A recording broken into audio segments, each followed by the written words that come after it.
Hello everyone, welcome to my challenge run of Dragon Quest VIII. I did this run quite a few months ago after seeing a Fists Only and a Heroes Only challenge. I also really love Dragon Quest VIII, it's my favorite in the series, and I have a few times done a low level challenge of the game.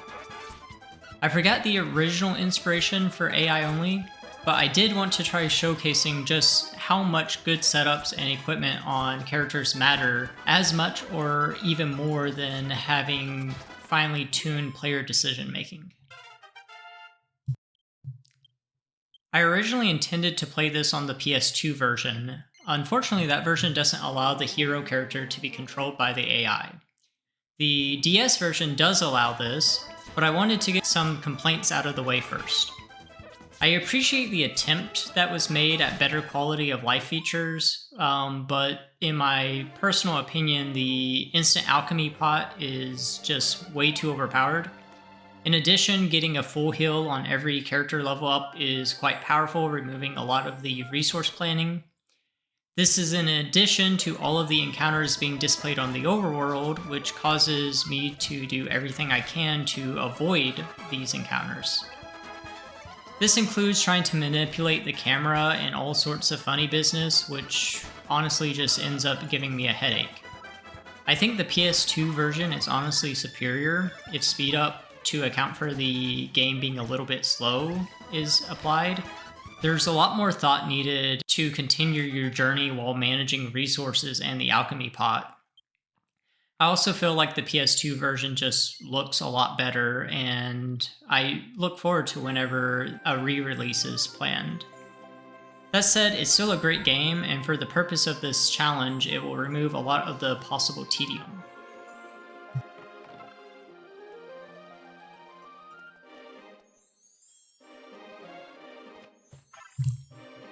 Unfortunately, I don't have any really early game footage. I wasn't recording at this point while I was testing the different versions and seeing what could be done in each version.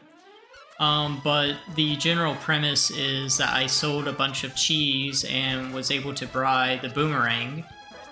After that, I was able to completely sweep everything. In general, I am looting everything I can find, except for blue chests, since those can be a little bit too much if you decide to farm them. Right now, I'm having the hero do boomerangs up to level 11. In theory, Power Throw is a full damage attack to the entire enemy party. Unfortunately, it doesn't get used a whole lot, and it can be resisted, so it was probably a waste of points. I will eventually do Spears and Courage, but there isn't anything useful for me to unlock there yet. Meanwhile, Yengus is leveling Fisticuffs, as it's going to be really powerful in the middle of the run. He also has several other good options, namely Axes and Humanity. It's quite important to be deliberate in skill choices, as too many options can cause the AI to waste turns.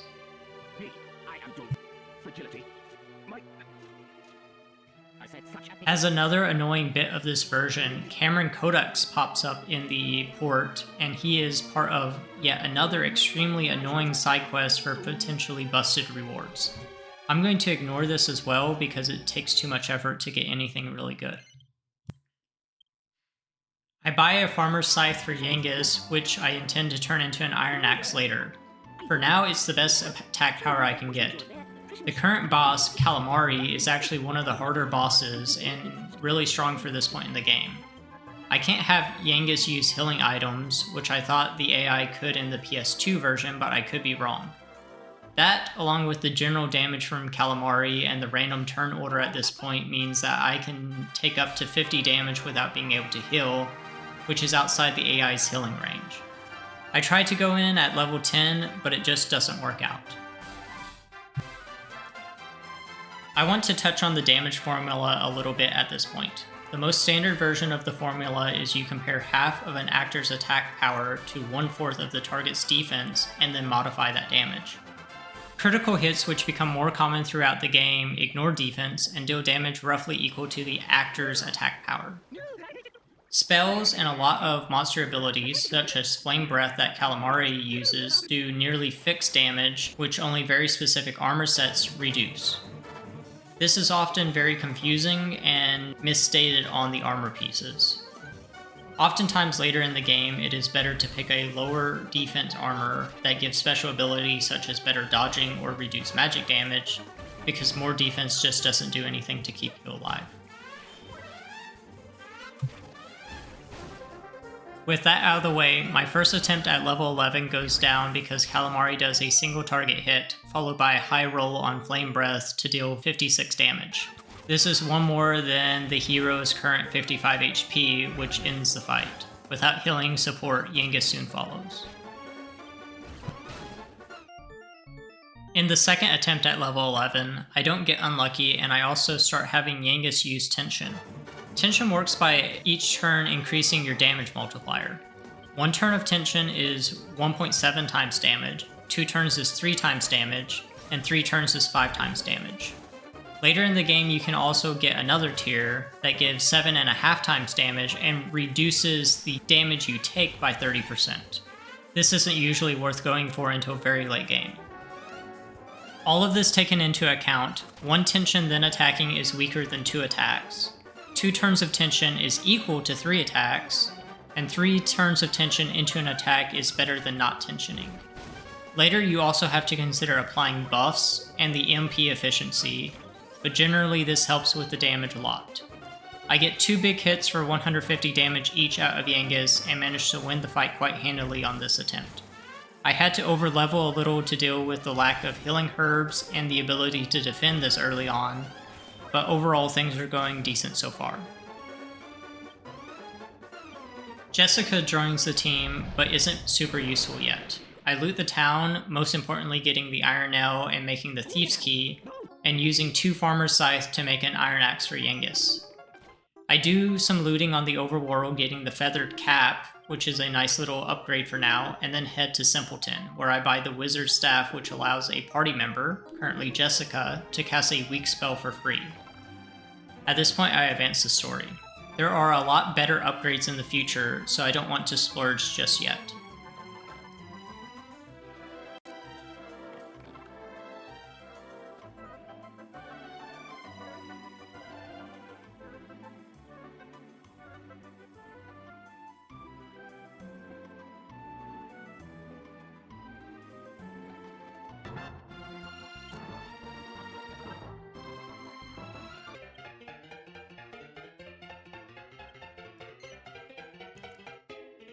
I really enjoy the cutscene here in Simpleton though. In general, the characters in this game are just fantastic.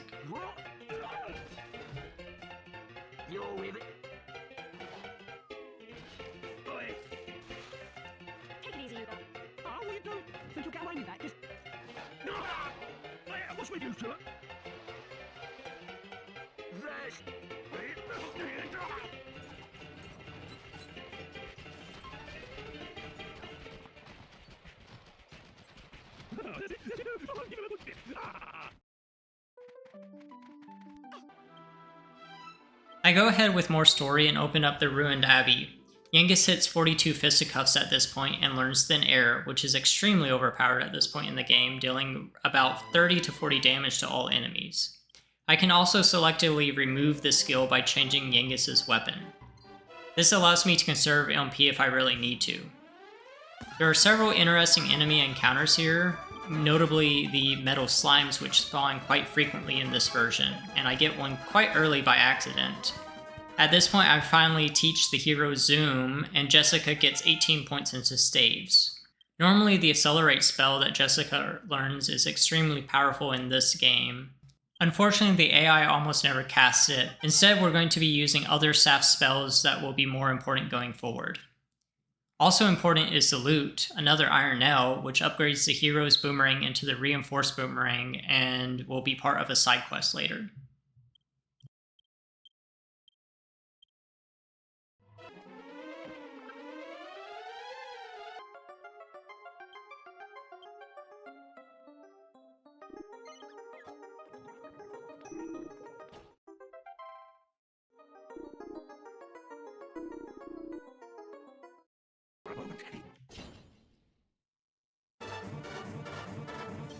I I reached the Tortured Soul boss at levels between 12 for Jessica and 14 for Yengus. This boss is somewhat unique in summoning extra allies, but with the boomerang and thin air attacks, they're handled pretty well. The hero keeps everyone healed up and the fight goes rather smoothly. Mid-battle I start having Yengus tension, then switch to Show No Mercy for a massive 250 damage thin air to finish the fight.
After more story, Angelo joins the party, and I resume dodging encounters and looting while heading to the Riverside Chapel, then the castle.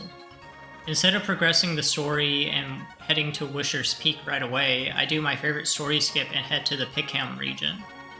This is a little bit dangerous, but you can often make the trip without too much trouble.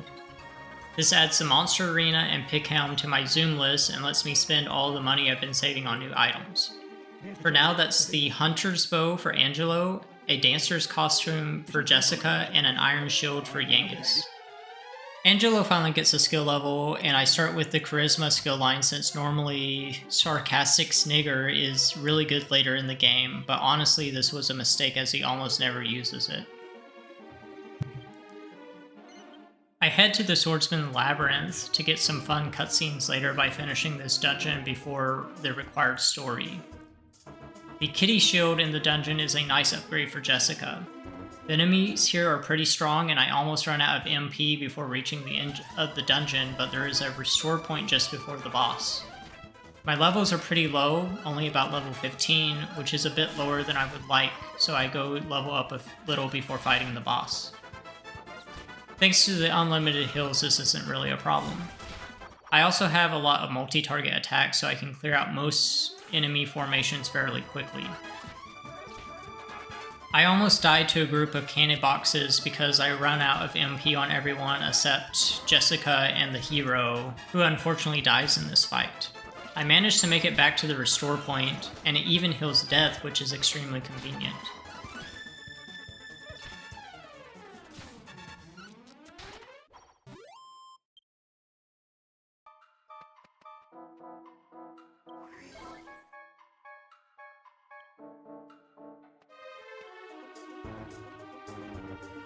Once Yengus hits level 17, I decide to take on the boss. Trapbox is a very RNG heavy boss with multiple status effects and crits that can do upwards of 100 damage. I put the hero and Angelo on healing duty, while having Jessica and Yengus go for tension followed by big attacks. The strategy works out pretty well, and I get by until the last round where Jessica gets taken out from a crit from full HP, and Yengus retaliates with 200 damage to finish the fight.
just north of here, right? Just bring us the jewel that's hidden in there.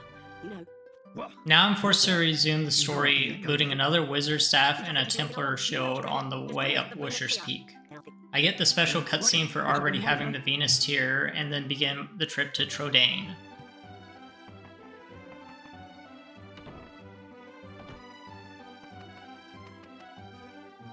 Are we not already in possession of the Venus tier?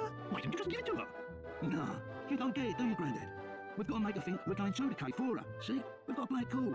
Otherwise, she's going to think we've done nothing special. She won't have no grace, though. Yangus finally gets a helmet upgrade with the slime crown from the Hilltop Hut. I wanted to get a rock bomb shard to drop to make the magma staff, which is a nice all-target staff, but I wasn't lucky enough to get the drops. I move on to Trodain Castle and get the magic key and start clearing things out.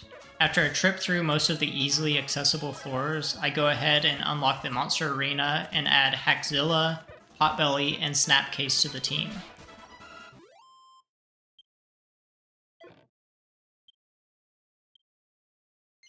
I clear up a bunch of the magic key chests on the overworld. One of these is an agility ring, which I use to make a Mercury's bandana, a very nice helmet for the hero at this point in the game.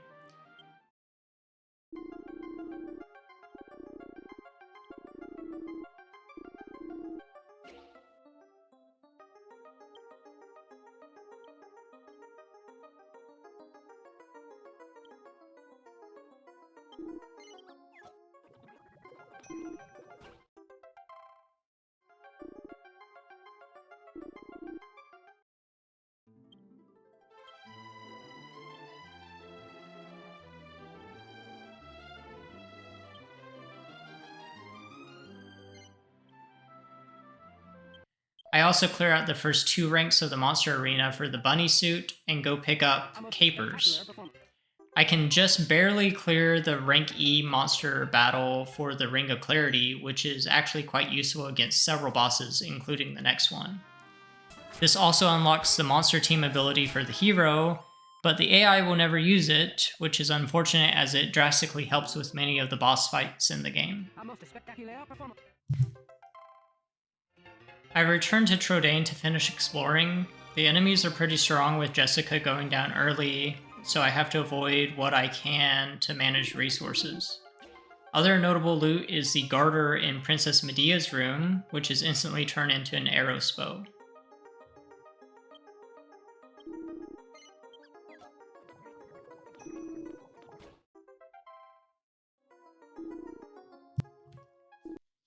Next is the Mole Hole. Angelo hits level 17, which gives him enough skill points to increase his dodge chance without a weapon equipped, which is really nice for some of the later fights.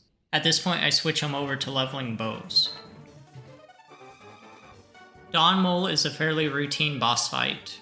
My party is pretty well equipped to handle it, with the strategy of Yangus and Jessica going for tension and damage while the hero and Angelo handle the healing.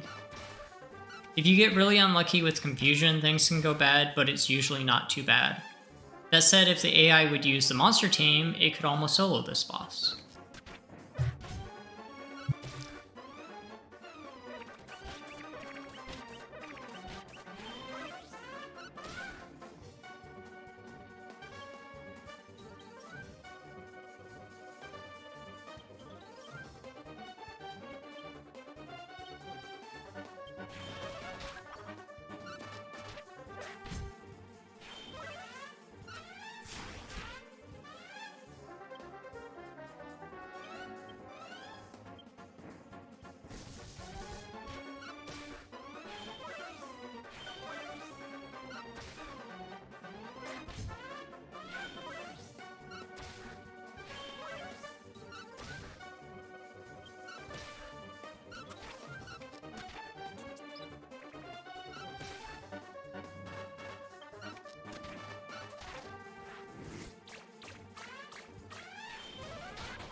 With Donmo defeated, I get the boat and then head to Princess Minnie's castle. I have enough medals for the fishnet stockings, so for a little while Jessica is going to be sporting the bunny suit look. I head over to Neos looking to spend all the money I've been saving up. Jessica also reaches level 18, getting enough staff skill points to learn Cadeus, which is a nice addition to the healing. Unfortunately, I get a bad encounter right before reaching Neos and end up losing almost 9,000 gold due to instant death attacks and crits. I even tried to flee in an attempt to save things when all hope is lost, but unfortunately it just didn't work out.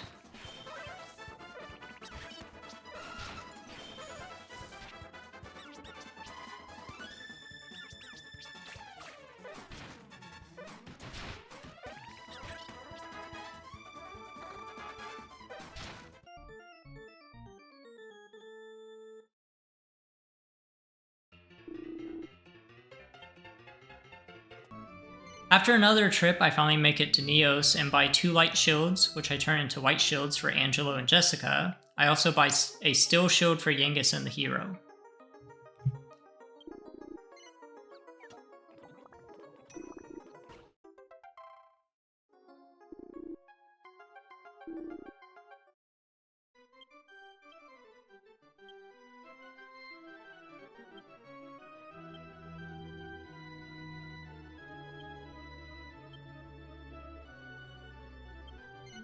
I then land south of Argonia and recruit Dumb King. In Argonia, I buy a silver tiara for Jessica and a silver mail for Angelo, as well as looting the town and most of the overworld.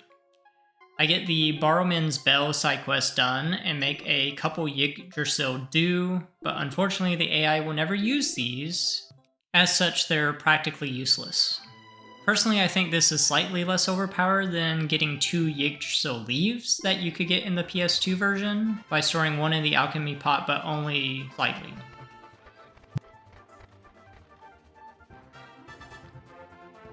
There are 2 prayer rings overworld that can be used to make recovery rings and then life bracers. Life bracers are potentially the most overpowered item in the game, giving 30 additional HP to a party member. This raises Angelo and Jessica out of many 1 or 2 hit situations, and later even the hero benefits from wearing one at lower levels than the game intends. Earlier I mentioned how damage from attacks is reduced by defense divided by 4, so in some sense this is the same as 120 defense. When it comes to crits, spells, or abilities that just do flat damage, this additional HP is incredibly helpful, and from now on, anytime a party member was reduced to less than 30 health points and didn't die, it's likely because of the life bracers.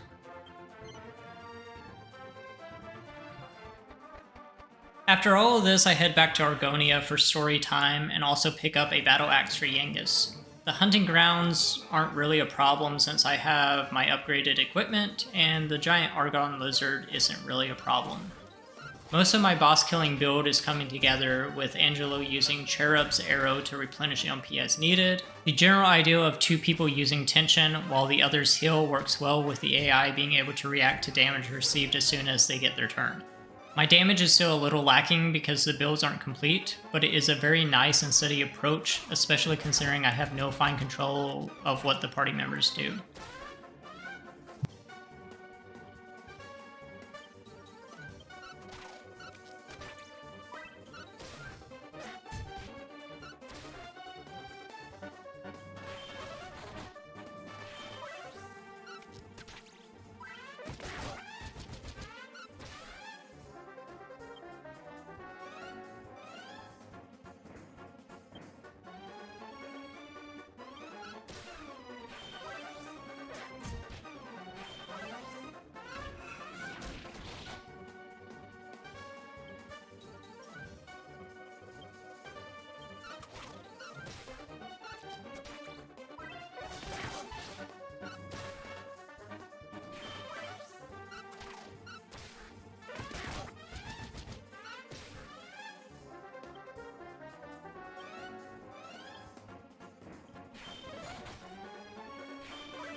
The Bazaar brings a lot of potential buys, but my money is also a little bit low. The next boss is quite a pain, so I need to have a very specific setup to manage things properly. The first order of business is to get a poison needle from Baccarat, along with the Devil's Tail and Battle Fork from the Royal Treasury to make the Demon Spear, a very high attack power spear that can cause instant death. With this, I take down the rank D Monster Arena to unlock Talos, and then add him to my team. Ironically, this is a much tougher fight than the Argon Lizard. I take down rank C without much problems for the Saint Ashes. This combines with the Zombie Mel to create the Platinum Armor, which has fairly good defense and reduces spell damage by 15.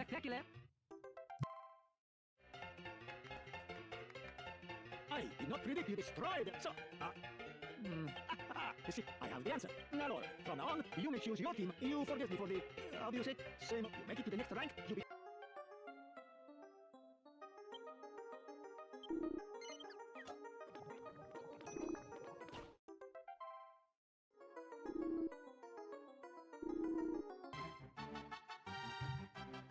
I also stopped by Princess Minnie to get the Staff of Divine Wrath, which gives another free AoE spell to my team. I start farming money at Neos, which isn't quite as good as the PS2 version, and make a Bandit Axe for Yengus since I don't really need the Thief's Key anymore at this point. When I'm done earning money, I buy a magic vestment for Jessica since it reduces spell damage. I make a Dancer's Mel for more money, instead preferring the Silver Mel's magic defense rather than the increased evasion chance. Yengus gets a heavy armor for less spell damage. I also buy 3 magic shields, 2 for equipping, and also 2 prayer rings. I also go visit the cheese guy at the top of the waterfall for my last few ingredients since I can't use them in battle. With this, I make a power shield, which ends up making a Cherion bow, and another 2 life bracers. The Cherion bow casts a weaker version of multi-heal on the party, which is very nice for upcoming fights. And though I could wait till the one that is given out for free, it's useful enough that I want to keep one on hand even if there are duplicates.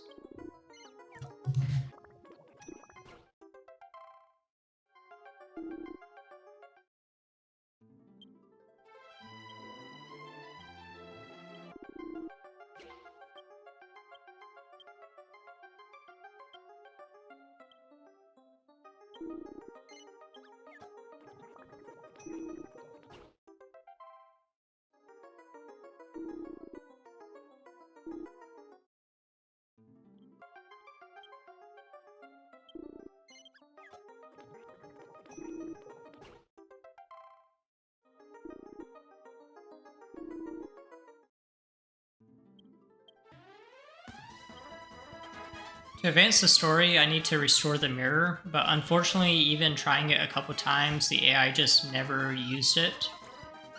Finding additional battles was becoming annoying, so I ended up just having the hero use the mirror by my own command. It might be possible for the AI to sometime use it, at least maybe in the PS2 version, but I don't really consider this a big breach in the rules.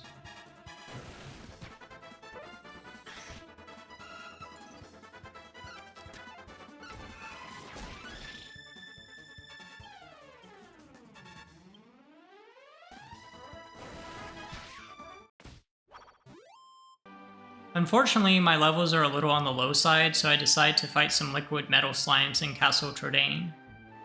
This is very easy to do in the DS version, and though it's a little tedious, I go from level 22-ish until Angelo reaches level 26.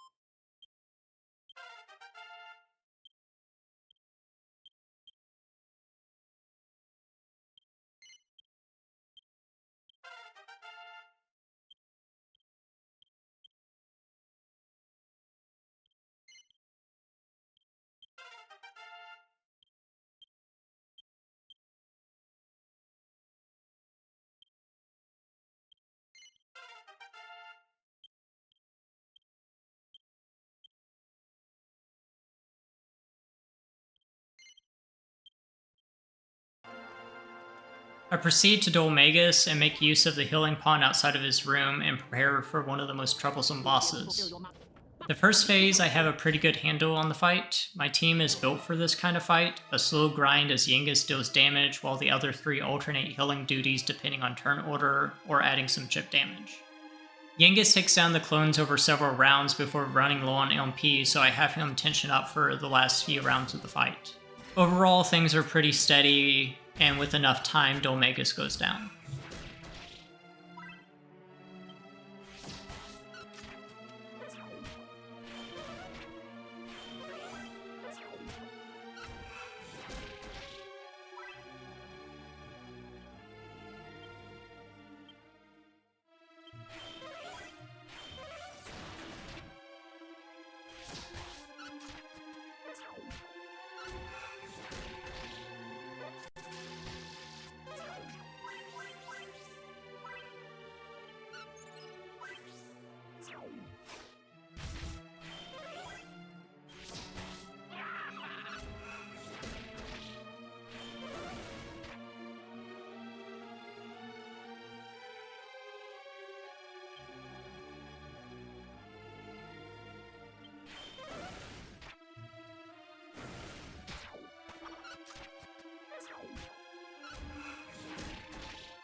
Steve, you surprise me. I never imagined had I not been healing, I would have crushed you in. But never mind. It is time. What a pity. What a pity it will be to. Now, taste it. You.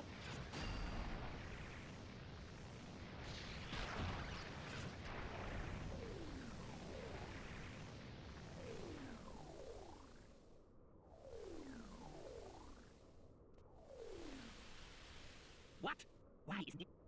Ah, you leave me.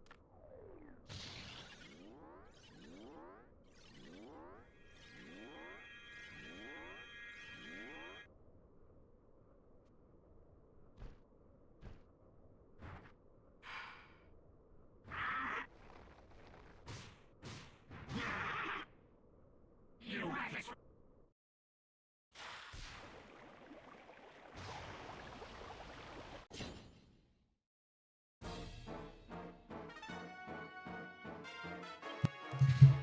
The second phase starts without a heal, and since both the monster team and all my stockpiled healing items are unavailable, along with no multi-heal for Angelo, my party is slowly but surely whittled down. It was a pretty decent showing all things considered, but just not quite enough to win, especially with Angelo missing the level up from beating the first phase. That would have made the fight somewhat possible.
I get a little leveling done on my next trip down and then go for round 2. This time though, I have a completely healed party, and since Angelo is good on MP, I remove his bow so he benefits from the increased dodge chance. There are some close calls, but after a big battle, my team gets the win. This will be the end of this video as a nice midway point in the game. I was quite happy with the run at this point, coming in at a level around where the average casual player would come in. While I have a lot of very specific overpowered equipment and a build just for this run, overall things are working out quite well considering the lack of a very direct, consistent strategy that is often used. Watching some of the AI blunders at times can be frustrating, but the overall responsiveness to changing situations mid-turn can override a lot of these downsides, especially as you push through with lower levels that more often than not have your characters going after the bosses. Still, there are a lot of interesting fights coming, most notably the post-game dragon fights, but also a lot of very overpowered in-game items that can be put together for some busted strategies. I will note that while I do end up peaking the optional DS exclusive content, I choose not to do it as my original goal was to do this on the PS2 version, I'm not really a fan of the optional DS exclusive content, and at some point you just start farming seeds forever to beat everything. I don't find this particularly entertaining, not to mention the AI is horrible at dealing with some of the logic needed to beat several of the Memoria bosses. Either way, look forward to the rest of this run being edited and posted sometime in the near future.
We've done it, Gav. Here, let's go. I bet the old codger and you. Now Albert Francisco can rest in peace. How about you, Jessica? Feeling better now? Defeating Bill Nagus isn't going to bring Alistair back. Ah, Grandad! Hang on, Grandad. I am not your grand. He wasn't making fun of you. Which you did. Oh, why? Ever since he's still. Huh? Yes, You mean this? yes. Oi, Grandad. Adam. I suppose you're. Let's go back to our good.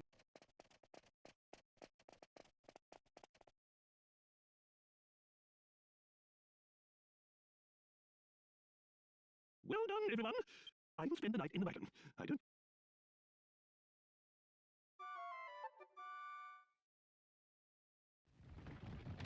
Gav! It's Jessica. She ain't nowhere.